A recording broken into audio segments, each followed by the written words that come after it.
All right. All right, what? Find your best car. Find that. No, you caught yourself. Yeah, I did. FindTheBestCarPrice.com, ladies and gentlemen, is, well, the sponsor of this fine channel. And No, whoa. Not the channel, man. They don't sponsor the channel. That implies that, like, we work for them. Like, no, the they channel. sponsor this video. This video. Okay, not every video. No. Just some videos, and this happens to be one of the videos. So if you're, We should not even talk about it. It's just like find the best. It's like, yeah, boom. Yeah, you're looking Sponsor. to find the best car price. Well, go to findthebestcarprice.com. But don't just go there. Use our link.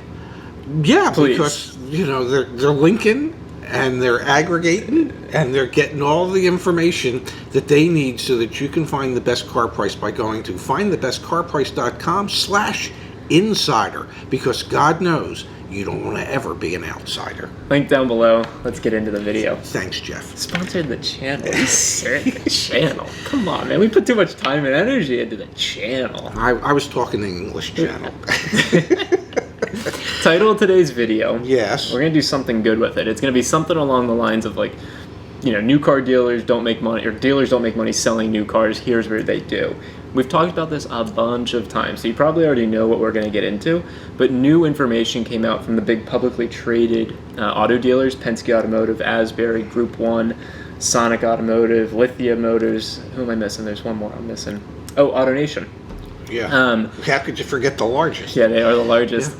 They're publicly traded, so quarterly they put out their financials, and we got new insights, ladies into the back end profit that they're making. Back end, finance and insurance. And if you're curious to learn more about back end, we're working on Deal School. Deal School should be around in a couple weeks. Link down below if you want to get early access to Deal School, where we break down front end, back end, the whole deal process. But for now, we're going to focus on what changes we've seen in the back end gross. Yes. For F&I sales. Yes. And walk us through that. Where are they making their money, and how much is it that they're making on average? I'll get there. Jeez. Let's just say that I believe, if I'm not mistaken, that the average gross profit on a new car. So when a dealership sells the new car, just the gross profit from the cost to the selling price. Yep. Right now is averaging, I believe, right around $500 per new car sold. Yep. Okay.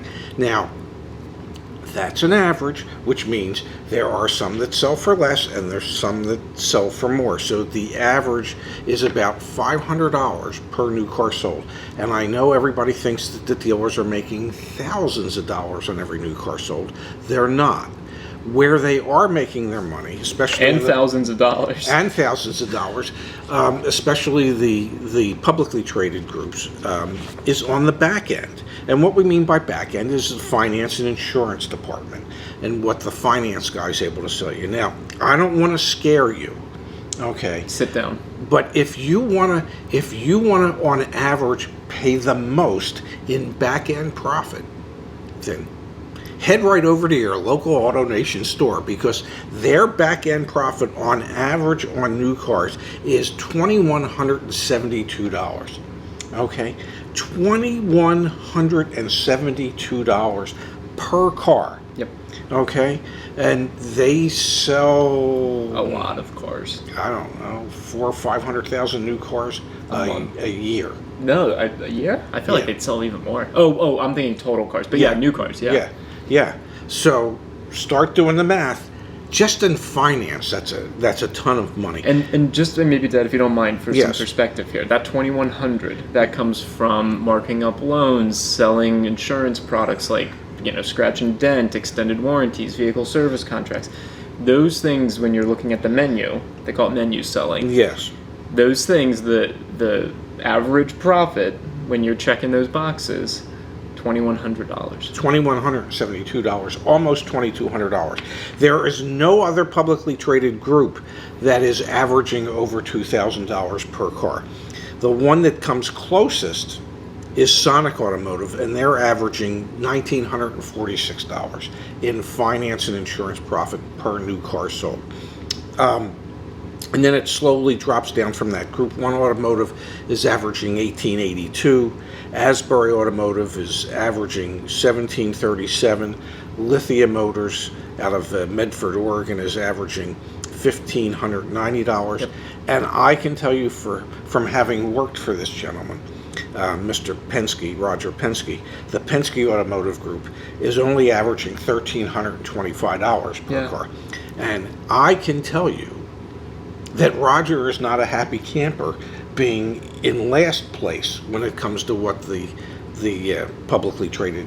Why do you think there's such a discrepancy there between an AutoNation and a Penske? And for full disclosure, you worked for Penske for a decade? Yeah. I think AutoNation probably moved to a more digitalized platform for selling F&I products quicker than the Penske organization did. Penske right now is in the process of switching over to Reynolds & Reynolds DocuPad.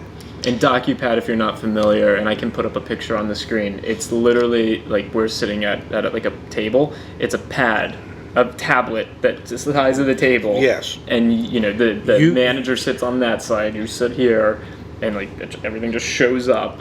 And you choose what you want to buy, and the way it's presented in that pad just makes it so much more compelling than having the finance manager go over everything. It's got all sorts of graphs and charts about I will tell you that one time when Zach and I were in Las Vegas and we were playing at a blackjack. Cool. Yeah, we were playing at a blackjack table. This was like 2-3 years ago. Yes, 3 years ago when we were at we were playing at the MGM. And there was a gentleman sitting at the table, and it turned out he just happened to be a finance manager at a dealership in Southern California. Oh, yeah. And he was talking about DocuPad and how their F&I gross profit was up about 30% once they switched to DocuPad, because it was just so fascinating that the customers just really availed themselves of much more product that way, and the F&I people loved it because how could you not? They're getting paid off of the gross, and they're making more money. Yep. And their life became easier because DocuPad, you can sign everything digitally. It's so much simpler. Now, what you have to understand that even with Penske being at the lowest at $1,325. So if you want to get the best deal ever, go to a Penske store. You don't have to. Obviously, you don't have to check all these boxes. No, but if you do, but know that even at Penske, their F&I profit in this quarter was up a little under 1%. Yeah.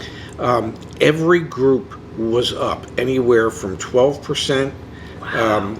At AutoNation, they were up 14%. That's at Sonic. Insane. Mm-hmm. Group 1 was up 3.2%, Asbury was up 4.8%, and Lithia was up 9.4%.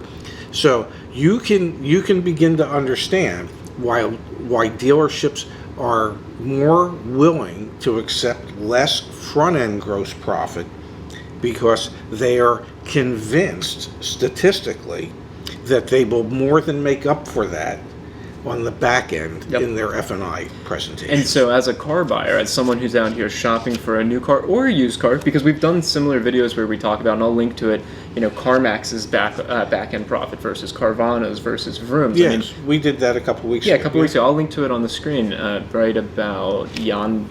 Nice. There. Yeah. Over there. Perfect. Yeah. You're getting good at this. Well, this might be your 106th YouTube video by now, you. How many have we? Isn't that crazy? Yes. I'll have to show you.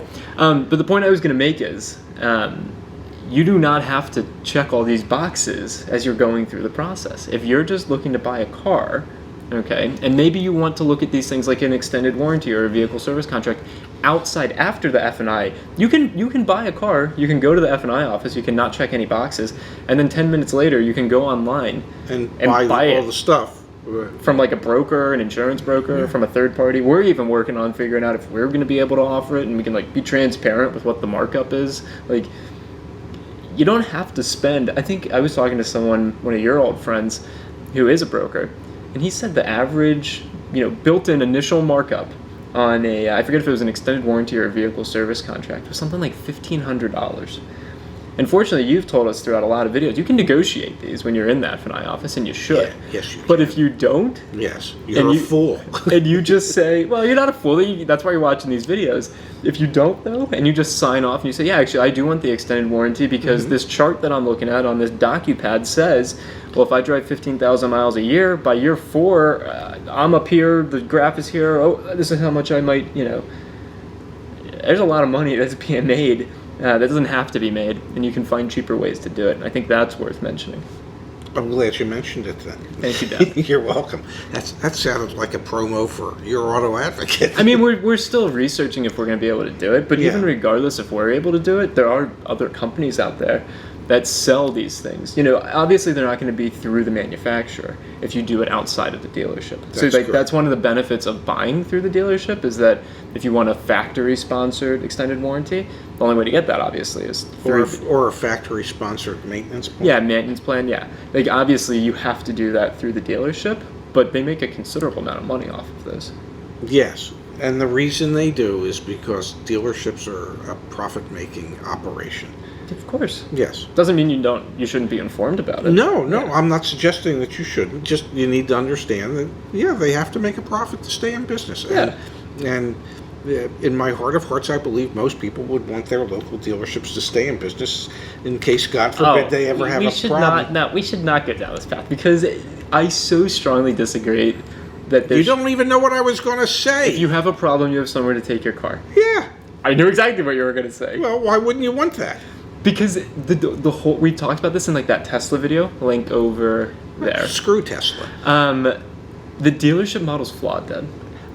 It's going to be around, I get it, but it's still flawed. I'm just saying that you want the dealership to make a profit so that they can be there in case you ever have an issue. No, and that's all I'm saying. And what I'm saying is you're wrong. Oh, you don't want the dealership to make a profit? The whole dealership construct's broken. Forget that. There are other options to get your car serviced. Are you saying you don't want them to make a profit? Yes. Why? Because there are other constructs that can help support vehicle service, maintenance, and even purchasing. Okay. Independent mechanics. There could be OEM-sponsored service centers. I'm talking about a vision that's 20, 30, 40, 50 years from now. Okay, well, I'm talking about now. You don't want dealerships to make a profit? The stock market is forward-thinking, and so am I. Yeah, well, I'm backwards thinking, and I think the people that have invested millions of dollars to construct a retail operation for you to shop in are entitled to that make is some not type... No, that is a justification. No, this is good. I'm glad we're having this discussion. I'm not. You cannot use someone made an investment as a justification for why it should be around. People make terrible investments all the time. Okay. What do you think? Leave a comment down below. Yes. Leave a comment. All right. So F&I products and sales and profits Yes. are up. Now you're aware of that. Yes. Be an informed shopper. Yes. Support your local dealer. No, do not. That's the last thing you want to do. Take it from my son. You don't want them to make money. Thank you. I agree. Oh, well.